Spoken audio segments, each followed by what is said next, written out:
Welcome back to the TWSN YouTube channel, and today we have a little bit of a more unique kind of video for you guys. You see me on here doing a lot of NFL mock drafts in general, but today we're going to go back in time and hit a redraft starting with the 2020 class. One of the, the more recent, really good classes we've been, lucky enough to have. And I think, the conversation kind of starts right off at the top. Cincinnati Bengals, first overall. And I know there's some controversy here, but I'm still just going to go ahead and keep Joe Burrow in the state of Ohio. I know Justin Herbert might be the better player, but at the end of the day, Joe Burrow's taken the Cincinnati Bengals to the Super Bowl, and if they could make that pick every single time, they're going to. So here, number 2, Washington. Obviously, Chase Young was a hell of a prospect, but I mean, it's so clearly going to be Justin Herbert when we revisit this down the road. It just is. It's very. You can argue he should be the first person off the board, even with Joe Burrow in the Cincinnati Bengals connection. But regardless, Justin Herbert, it will not last long in any redraft you see. Here he is going second to Washington. The original pick was Chase Young. Now, the Lions is where things kind of get interesting. Jeff Okudah was the pick at the time. He has battled a lot of injuries. The talent is still there for the guy. I think he can kind of not like resurrect his career, but kind of just get things back on track a little bit. But since to kind of keep what they were looking for at the time they went with the corner, I'm going to go ahead and give him the actual best corner in this draft. That's AJ Terrell. I mean, he's been just absolutely phenomenal ever since really he got in the NFL. He's thrived the last few years in Atlanta. And they were looking for a corner at the time. He's one of the best players on the board in general. Go ahead and take AJ Terrell to the Lions. Now here for the Giants, a lot of these are pretty interesting because the players are so drastically different. They took Andrew Thomas here at 4, which really surprised a lot of people. But Andrew Thomas is having a hell of a year. He's really... he was pretty bad as a rookie, and he slowly just keep getting better and better, and he's off to a really good start. I wouldn't hate if they kept it, but Tristan Wirfs is just the best tackle in this class, and that's why they need to take him there. For the offensive line is still not the best. They've addressed it again in recent years with Evan Neal. But yeah, for now, Tristan Wirfs making a pretty big jump. I believe 14-ish picks, 9 picks to the Giants there. Now the Dolphins is another interesting one to me because here, in this draft, they did have the 3 firsts. This was Tua, and I think I'm going to go ahead and keep Tua in Miami. Again, Tua hasn't had the best start to his career, but they still need a quarterback. He's shown flashes. I don't think he might not be worthy of the 5th pick, but if you're really looking at it like a draft, they're not going to be able to get their hands on Tua with their later pick. So I think it's just you're going to play it safe and keep Tua in Miami and hope his trajectory keeps going forward like it looks like it is. Now here, the Chargers, they obviously lost out on their man, Justin Herbert. And I think if that was the case, I don't see them going any other direction. I don't see them taking another quarterback. So I think in this case, Chase Young to the Chargers, kind of pairing him with Bosa at the time and some of these other really just good players they have. Chase Young falls all the way to 6th here in the redraft. It just is what it is. Chase Young has been pretty good in his career. He battled some injuries also, but after the Chargers lose out on Justin Herbert, you can't really complain with Chase Young too much in this situation. And then here with the 7th pick, the Carolina Panthers. This was originally Derek Brown? Yeah. So the Panthers.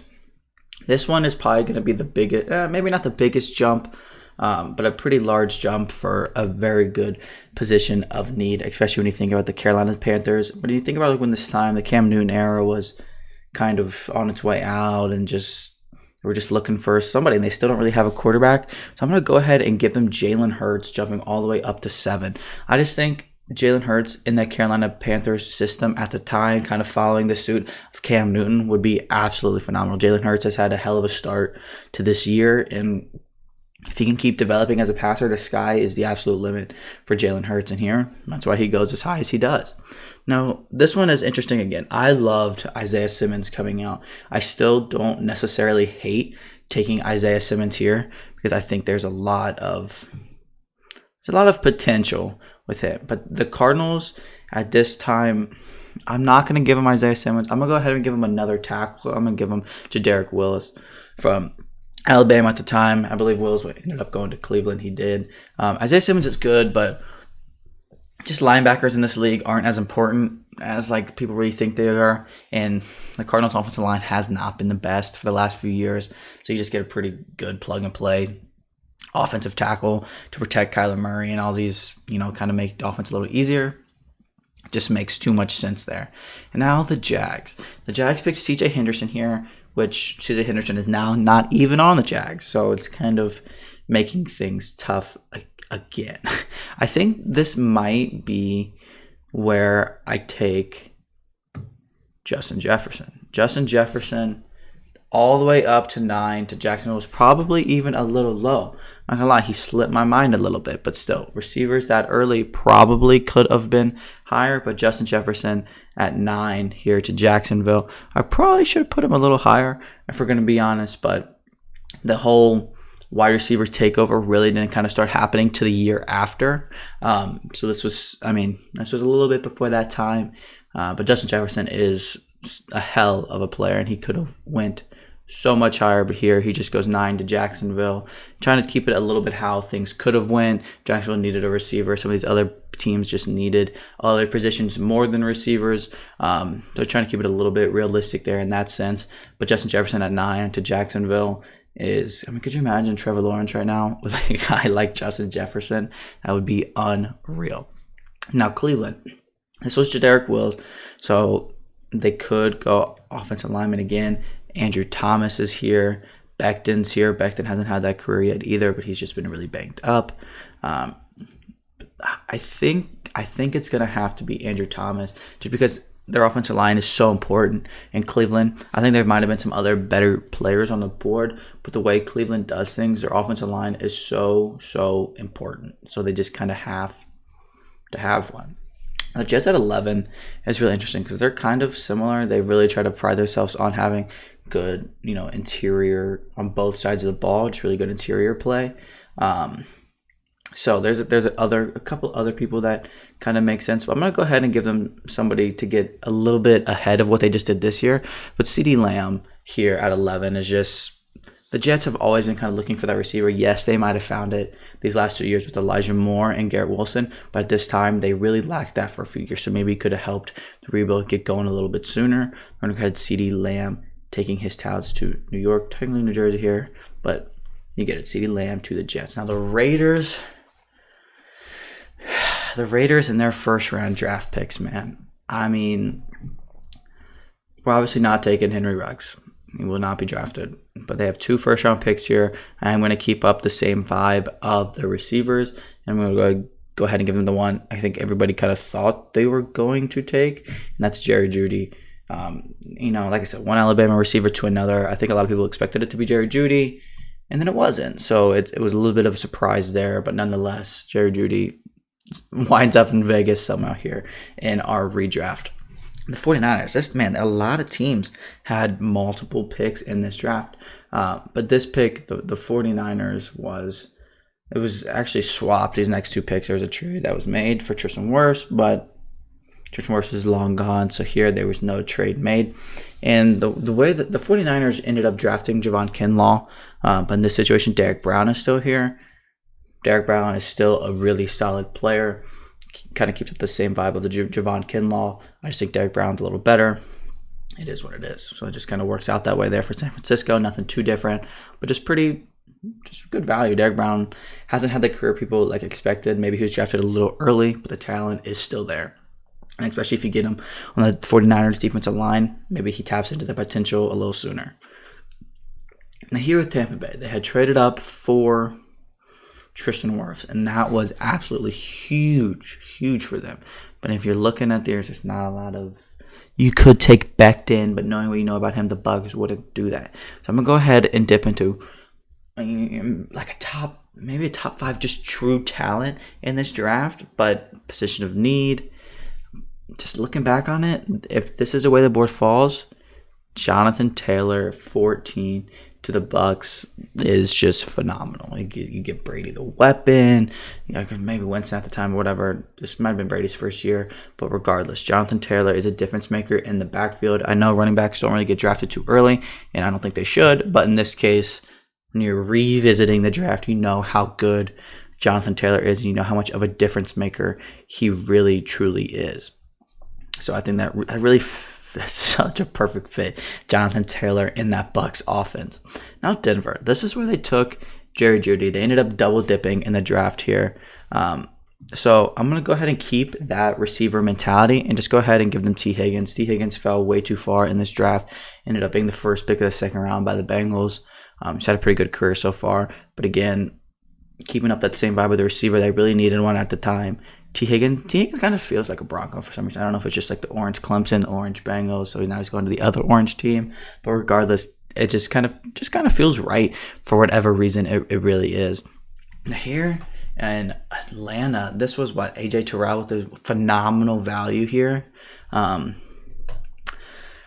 tempted to kind of take the shot on Jeff Okudah again and just kind of hope his career pans out a little bit, because they do need a corner bad. They still need a corner bad. They rely on AJ Terrell so bad, but I'm going to give them a different corner. I still really like the upside of Jeffrey Okudah, but go ahead and just give me, I'm really stuck here between Trayvon Diggs and Jalen Johnson.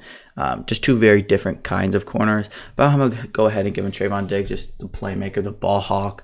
Just go out there and just do a bunch of different things. Really just, he's not the best pure cover guy, but he is one of the best ball hawks in the league, and there's absolutely no denying that. The turnovers he creates for your team are phenomenal. He's a pretty polarizing player. That's why he kind of probably fell a little bit in this to me, because I like more of the safer kind of guys, but you cannot argue with his turnover, his impact that he has in the turnover game, especially for a team like Atlanta. They kind of need some big plays like that. I think it kind of fits perfectly there. In Atlanta, look at the success AJ Terrell has had. So maybe there's something going in the locker room over there.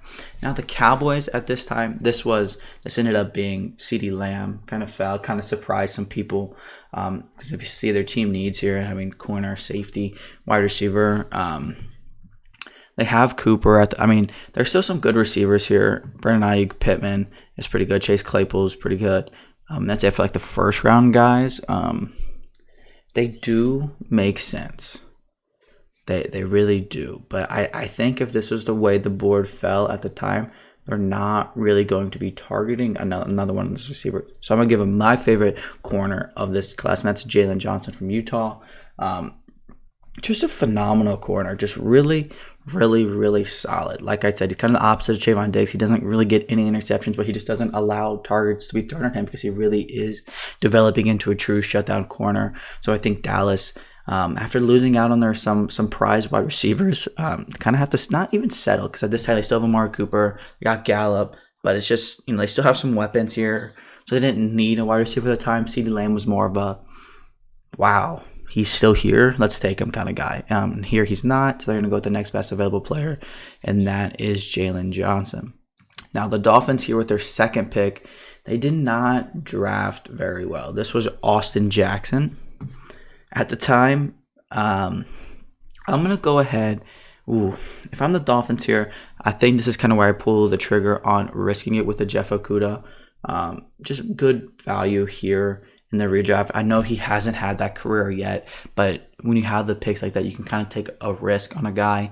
And Jeff Okudah was that guy coming out. He was so good. He's just really battled injuries and hasn't been able to stay on the field. And I think if he does that, he can really turn things around and develop into a pretty solid corner the rest of the way in his career, hopefully. Now, the Raiders, again, another team that did not draft very well. This was Damon Arnett here. So yeah, another guy we're not going to spend too much time talking about. But I'm going to go ahead and give him Isaiah Simmons here. I'm a big Isaiah Simmons guy still to this day. You can do it all. The Cardinals just can't seem to put their linebackers in the best situations to succeed. Maybe the Raiders can kind of tap into that creativity a little more, and walking away with Jerry Jeudy and Isaiah Simmons, and this is pretty phenomenal. Now the Jags back up. Got Justin Jefferson at 9, which again is probably too low, but we're gonna keep rolling with it. This was who was this was K'Lavon Chaisson. Yes. Oof.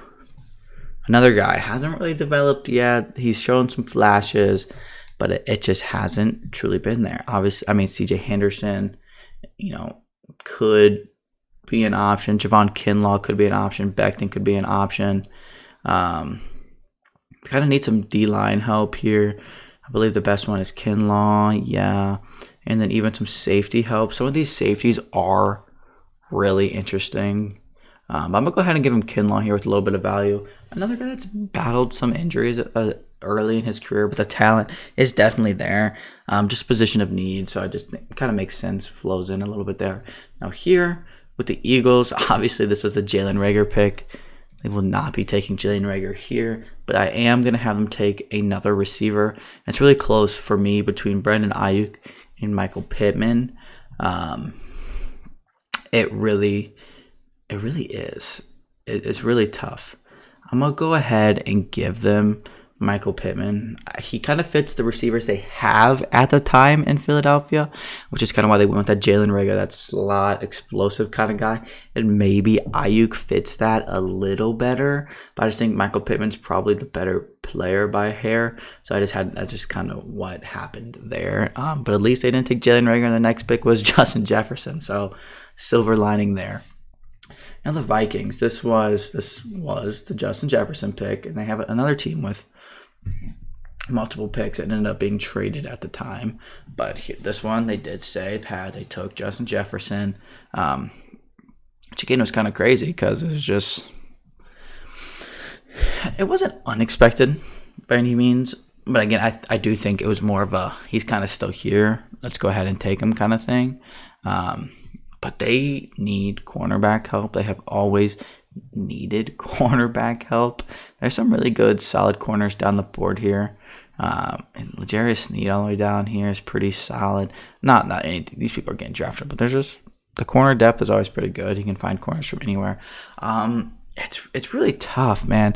CJ Henderson and Christian Fulton. Henderson hasn't seen much. Fulton, you haven't seen much either. I'm gonna go ahead and just bank on CJ Henderson here a little bit.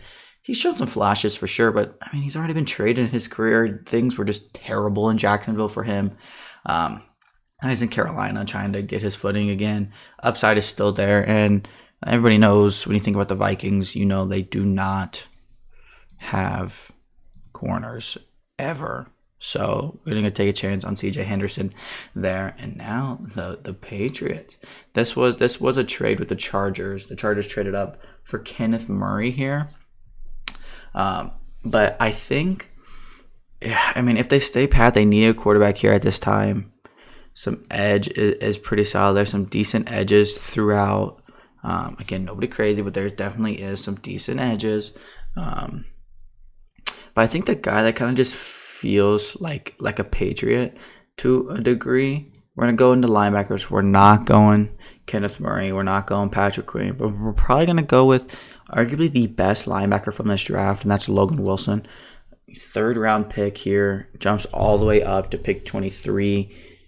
Your typical New England pick. You're just really solid all-around linebacker, can play in all assets of the game, and is really just going to produce. And that's as simple as that. And this one was Cesar Ruiz at the time, and I still like that. But the Saints, they need a receiver here a little bit. They need a linebacker. I'm going to go ahead and give them Jordan Brooks, since I just think Jordan Brooks is just a super solid football player again. People were a little surprised when Seattle took him, but he's just been really, really good. That defense has been bad, but he's been a bright spot on, the defense ever really since he came into the league. So just a really solid player there for New Orleans. And now the Vikings are up again. Again, this was traded, I believe. Yes, this was used to trade up. The 49ers used it to trade up for Brandon Ayuk. And here, maybe I don't hate this, the Vikings staying pat. Let's have the Vikings stay pat and take Brandon Ayuk here. Because in this one, they missed out on Justin Jefferson. So they can't, it's not a bad thing that they took another receiver. They're going to go and get Brandon Ayuk, a different kind of receiver than Justin Jefferson. Obviously, everybody is. Justin Jefferson is pretty much one of a kind. But still, you lost some assets because you didn't trade down. But regardless, you're still getting a hell of a player in Brandon Ayuk. Now, the Dolphins with their 3rd pick here. The Dolphins are kind of getting the players that have fallen due to injury. The upside is there, and that trend is really going to continue here. I'm going to give a Mekhi Becton. Tua, Jeffrey Okudah, Mekhi Becton is a phenomenal haul. And yes, They're injured. Yes, they're a little bit risks, but when you look at who the Dolphins ended up with outside of Tua, Austin Jackson, and I believe they ended up trading down a little bit and taking Noah Iguodala. So it's just like you can't really complain when you're at least taking guys that have that really, really high upside. Now, again, the Seahawks here, this was Jordan Brooks. They need some edge help. I'm not like a massive fan of any of these guys. I don't know if they're first round talents, like revisiting the board. AJ Epinesa, possibly. Chason really hasn't flashed like at all. They could dip into the wide receiver pool here, but they need a little bit of everything. There's some solid tackles down the board. You know, the D line could use some help. Ross Blacklock is pretty good. Justin Matabuke is pretty good. Neville Gilmore is pretty good. Some solid value here, but again, we're looking for just true first round players. And, you know, they're starting to really thin up. But I think revisiting, kind of going back in time a little bit, this could potentially be a running back spot as well. But I think just because Seattle just doesn't really, I don't know, they did take some weird running backs early, but I don't know if this time that they were really going to be giving up on them. I